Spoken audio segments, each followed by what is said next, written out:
bianche che scorrono sopra di me, dentro di me, tentativi di uscire, mai riuscito a uscire, sempre chiuso in me stesso, per così dire, dentro le pareti bianche.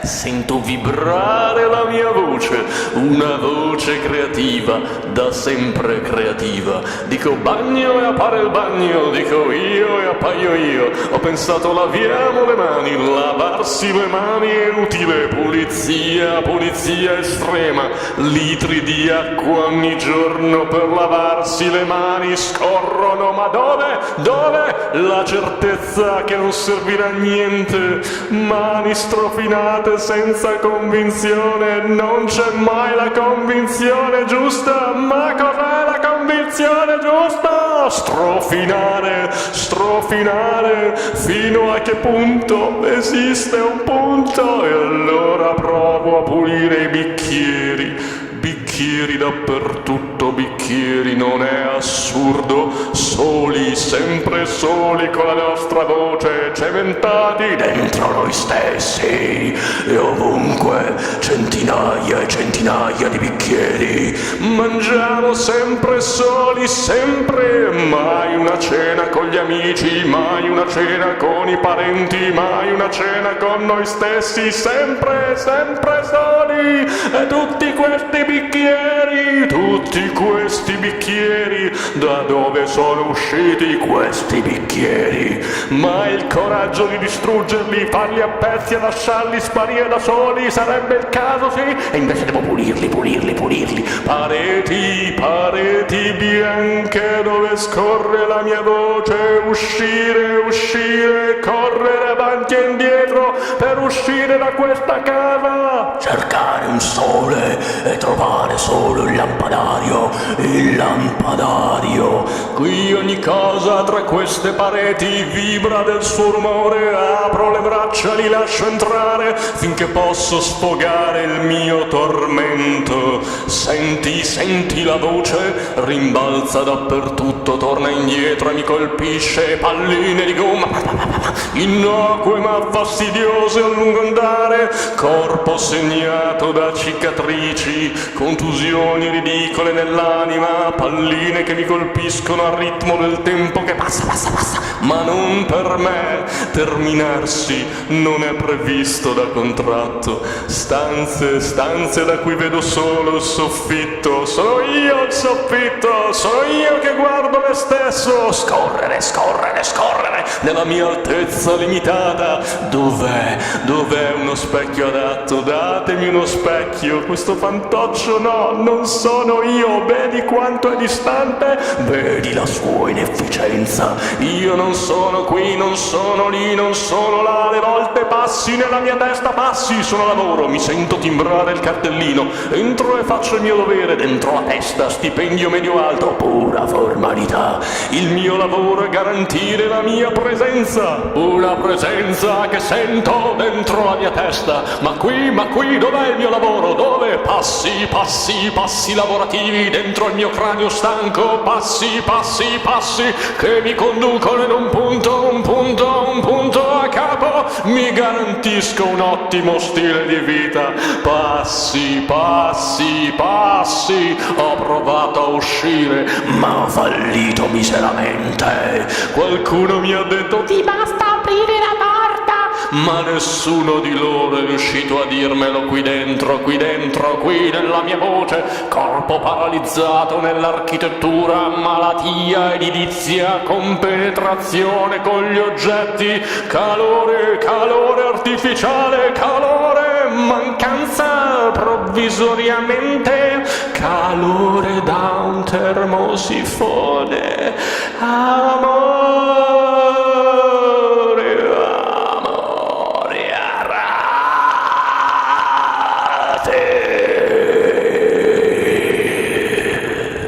Alla fine non sono così male.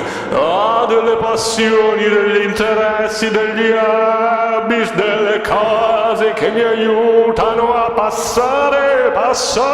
Per esempio mi piace la libertà, mi piace la democrazia, mi piace la condivisione, ma soprattutto mi piace il mio paese. Bianco, bianco, bianco, pareti bianche, angoli acuiscono i miei sensi, maniglie malvagie sussurrano verità supreme ma superflue. Senti la voce della maniglia, la voce della sedia, la voce della tovaglia, la voce dell'orchidea, la mia voce creativa. Dico terrazzo e appare il terrazzo. Così credi, così crediamo. Guarda bene, pareti bianche. Ho dipinto me stesso con l'atrocità della mia fantasia.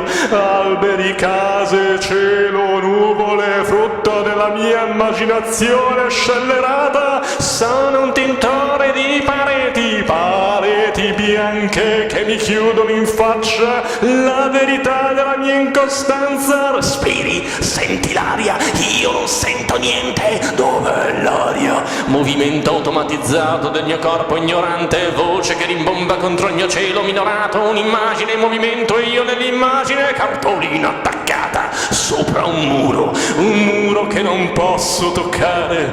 Pareti bianche, pulizia necessaria. Eccomi nella doccia, l'acqua che scende, colpisce e scende ancora per sempre.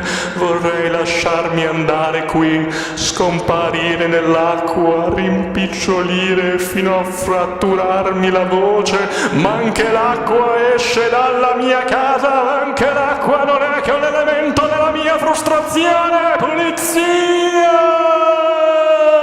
Liberarsi della propria impossibile. Pareti bianche.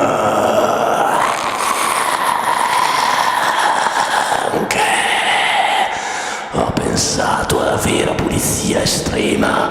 Volevo dedicarmi all'interruzione volontaria del respiro, lanciarmi nell'aria, volo d'angelo.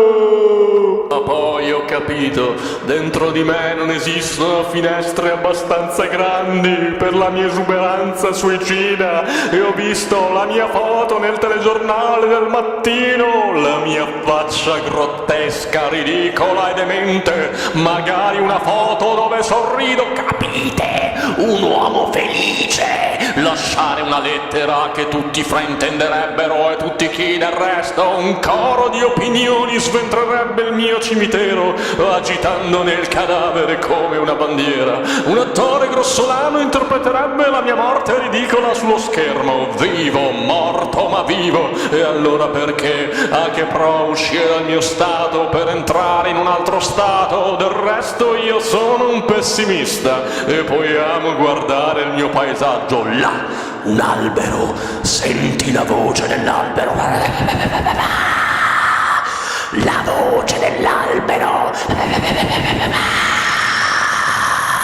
Da piccolo guardavo fisso, senza pensare a nulla, mi veniva facile, mi schiaffeggiavano per farmi desistere, ma la mia volontà è sempre stata superiore. I loro insegnamenti a base di sopraffazione mi hanno sempre lasciato indifferente, involucro vuoto che nessuno può riempire, ineducato per l'eternità, artista contemporaneo, malato di fotografie artistiche, malato di dadaismo cranico,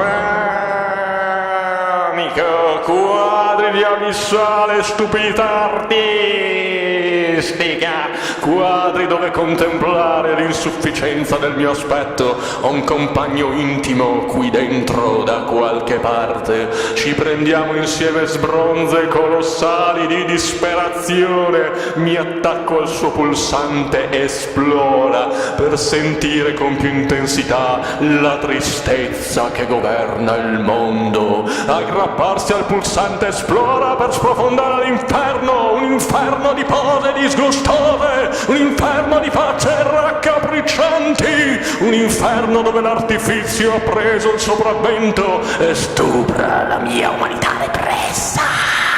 Lasciate ogni senso, voi che entrare nel pulsante esplora, riflettere a lungo, mangiarci sopra un bel panino e sentire il bisogno di piantarsi una pallottola nel cranio, ma solo pareti bianche, nient'altro, fantasie accumulate da decenni marciscono nelle mie gambe avvilite e mi muovo a scatti, dove sono, di cosa mi nutro, come sopravvivo, dentro il lavoro, solo il lavoro, fuori dal lavoro, solo la mia morte ridicola, la mia morte è ridicola, di cosa mi nutro, come sopravvivo. Collegato, dentro queste stanze collegato, pareti bianche indivisibili camminano e calpestano il mio spirito con passi di cemento, voci elettriche vibrano nell'aria per tenere in vita questa casa, delirio della mia architettura contagiosa, consapevolezza dello sguardo dell'intonaco, uno sguardo cattivo. Il mio unico amico è il mio medico di base, che non è un medico di base, è qualcos'altro. La sua voce spira dai pori della mia pelle, mi dice: lei ha bisogno di una prescrizione medica totale. Ora le faccio un bel coupon per la farmacia più vicina. Mi saluti la nostra casa. E così appaiono come per magia cataste di farmaci dai nomi meravigliosi, nomi che sottointendono la possibilità di una cura, nomi che sottointendono la possibilità che vada tutto bene. Scatolette allegre che saltellano tra le mie mani e gridano: puoi ancora sorridere, devi fare uno sforzo. Io mando giù, ma queste pillole, ma queste pastiglie non capisco dove caschino, non le sento mai far rumore. Baratro, in me tutto si perde, le razzine mi hanno consigliato: vai da uno psichiatra, mettiti nelle mani di un vero professionista. Lo specialista batte 1-0 al medico di base, palla al centro. Ma io ho risposto che non so cosa sia uno psichiatra, anche del medico di base non conosco che la denominazione della sua voce. Lo psichiatra mi sembra una parola qualsiasi, una delle tante atrofizzate dal soffio del tempo che mi porto dentro e poi mi analizzo già abbastanza da solo, sempre in compagnia degli elementi della mia disperazione. Estrema lucidità che mi colpisce nella bocca, nello stomaco. Quale stomaco? Quale? Mettersi nelle mani, che termine inappropriato. Mancanza di indipendenza. Ovunque non vedo che mani alla ricerca di altre mani atrofizzate che Urlano aiuto. verso altre mani atrofizzate. Le tazzine insistono: non puoi risolvere il problema dall'interno, non puoi, è come tentare di aprire una cassaforte dall'interno. Certo, preciso, conciso, non fa una piega, direi, ma se fossi io la cassaforte, se non ci fosse sull'interno, ma solo una cassaforte piena di se stessa, una cassaforte di risonanza umana, senti la mia voce, senti la mia voce per l'eternità nel buio delle mie pareti bianche.